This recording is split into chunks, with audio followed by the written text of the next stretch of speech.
Hey everybody, I'm here with a quick video on R. Kelly. R. Kelly was taken to the hospital for an overdose, and he is claiming he's 10 toes down that the Bureau of Prisons want him gone. They want him silenced for life. They want his life to be ended, and he's saying that they are plotting to take him out of here. He said that a couple of days ago, and then all of a sudden he was given too much medication and was hospitalized for 2 days. Listen, I'm not quite sure who and why they would want this man gone, but he is 10 toes down, and he even asked Donald Trump to allow him to spend the rest of his days at home on house arrest because they're trying to end his life.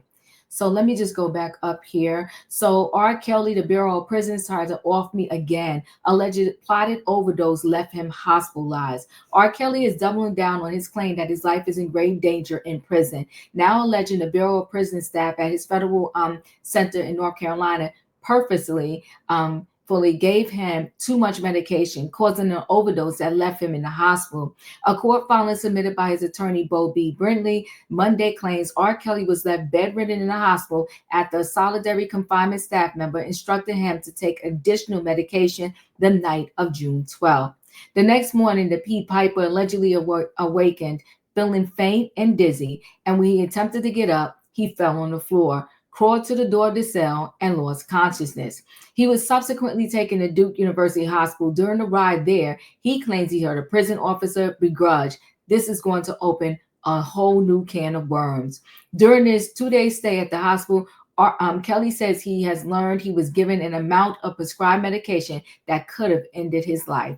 Furthermore, Kelly claims in his Monday filing, prison staff took him off necessary blood thinner medication and is now refusing to allow him a doctor recommended surgery to clear blood clots in his legs and lungs that are putting his life in danger. Instead, they have him locked up in solitary confinement, where Kelly has expressed to his lawyer he is convinced he will be killed or left to die. Therefore, the disgraced music mogul is asking for temporary release to home confinement for the third time, arguing his life depends on it. But I mean, if they release him, like, eventually, I guess he's going to go back. Like, what's going to happen? Prosecutors swiftly filed a response to Kelly's request, alleging he continuously paints himself as the victim, adding that this is the behavior of an abuser and a master manipulator on display. The response also claims Kelly knowingly submitted an action to a court that has no jurisdiction over his case, accusing him of instead choosing to write to this court. To write to this court, know that he is cold in prison, and to criticize the medical care that he is receiving in order to turn his situation into a grocery store checklist tabloid. Kelly's latest filing comes just weeks after his legal team sought his immediate release due to an alleged foiled murder for hire plot against him. His team submitted a sworn statement from another inmate, an Aryan Brotherhood gang leader named Michael Glenn Stein, who claimed authorities offered him release from the clink if he unalived R. Kelly. Stein was in on the plan first, but changed his mind and spilled the beans to Kelly, according to the filing. However, Kelly alleges a different member of the Aryan Brotherhood has been asked to take out both himself and Stein. Good God. As you know, Kelly is serving a 3-decade prison sentence for his 2021 racketeering and trafficking convictions. He's only been in jail for a handful of years. But according to him, they're doing quite a number on him, and not the musical kind. Oh God, this is messy. And if you follow me, you know I always say that jail is your punishment. And I don't feel no matter what you did that you should get some jail justice once you're behind bars. Two wrongs will never make a right. And in this case, R. Kelly has been accused of some heinous things, and similar to, in different methods, but similar to things like Diddy has been accused of. But do I think that behind bars they should be subjected to, now we're going to take street justice or jail justice on you? Hold on, let's hear his lawyer speak. I think Diddy's situation is speculative. I don't know everything that went into the pursuit of him. I do think that these kinds of prosecutions, using the RICO Act to prosecute entertainers for their sexual preferences and things, I think that's an abuse of the statute. I think it's going too far. I think it's been used as a mechanism to attack public figures because it's become culturally popular to do that. And I think it's happening particularly to the black figures. So I think all of that's troubling. But the bottom line for us is we have the proof of corruption, and we believe that if we can simply get a conversation with the president, that we can end this nightmare for R. Kelly, and that's what we want to do. He's aware of it. He feels sympathy for what Diddy's going through. They were not friends. I don't mean to suggest that they were not in the world.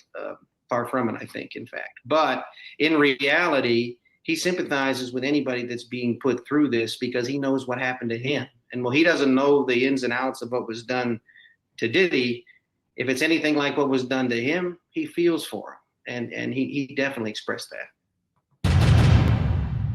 R. Kelly though was one that he got a pass, so to speak. He got a get out of jail free card when the first time he was accused of doing things with minors, and that's when he came out with his gospel songs. And I believe after that he came out with "I Believe We Could Fly," and he got a pass. But then he went right back to doing said things, so to speak. So here he is. And so again, this is not me saying this man should be free. He did what he did. He was found guilty. He got to pay for his crimes, and he needs to be behind bars for the rest of his life. But the rest of his life doesn't mean when someone else decides that his life should end, the rest of his life should be the rest of his life. And to me, I think it's more painful if you live to 90, 100 behind bars, and you have to think every day as to what you did to get there, versus someone giving you an out and taking you out of your misery by taking your life. So I never get how they want to justify, like people want to justify jail violence. I think violence is violence, whether it's on the outside world or in or behind bars. I think this is a travesty what's happening to him behind bars, but I also don't think that means he should be on house arrest. I think he should just be perhaps sent to a prison where they're not going to target him, and that he can literally legit live the rest of his life behind bars. Okay. And if he seems, because he seems to be on medications for different things, and maybe let natural causes happen in one of these ailments that he's on medications for, maybe that will take him out. But allowing people to try to take him out is just crazy work to me.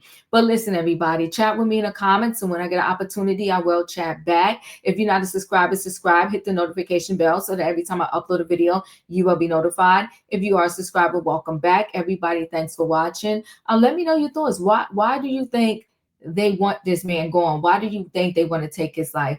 Thanks for watching. Hit the like button, and I'll see you on the next video.